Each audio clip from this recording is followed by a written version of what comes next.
Ukhala ngomkhonyovu wamajaji ohlulwe kwi-competition ka-Mr Ugly. Siphinde sinibingelele babukele emakhaya izindaba ze-News 28 ezidlala 28 hours a day every day nizifundelwa yimina. Kanti ezihamba phambili kuleli hora babanga isicoco sobubi. Kanti ezweni elithile eliseduze kwasezweni elithile sekuvumbuke umbango kwacishe kwakhishwana igazi kubangwa isicoco sika Mr Ugly njengoba nje omunye uthi yena urojiwe bekuhuye okufanele awine lo obengu number 2 ukhala ngokuthi unumber 1 akamubi neze ukuthi nje akanamazinyo.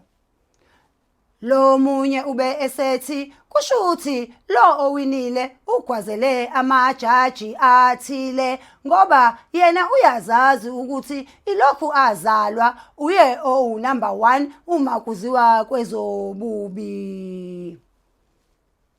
Abe News 28 bakhulume nabo laba babili kanti omunye wabo ubeke kanjena. I want to thank God for winning this title. And to thank also the judges for recognising me as the winner. Last time I came fourth and got nothing. And today, I thank God, my creator. Kanti bahlukene phakathi ababukele emakhaya ngalolu daba. Abanye bathi noma kungathiwa uwiniswe ukungabi namazinyo kulungile ngoba naku Miss World bayawina ngokuthi bafake ama-weave bafake nama-makeup.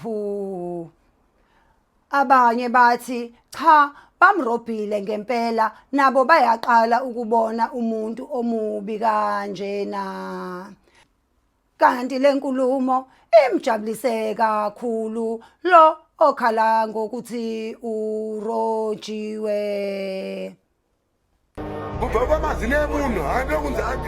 If you are missing front teeth, it does not make you ugly. You need natural ugliness from birth. I did not lose, and I am still number 1. We need to redo the old thing. Mbukeli, kungabe kuthini okwakho ukuphawula ngalolu daba? Kanti sizibeka lapha ezaleli hora, siphinde sihlangane futhi uma kugamanxa ihora noma yiliphi. Kanti lezi bekuyizindaba ze-News 28 ezidlala 28 hours a day every day kanti benizifundelwa yimina.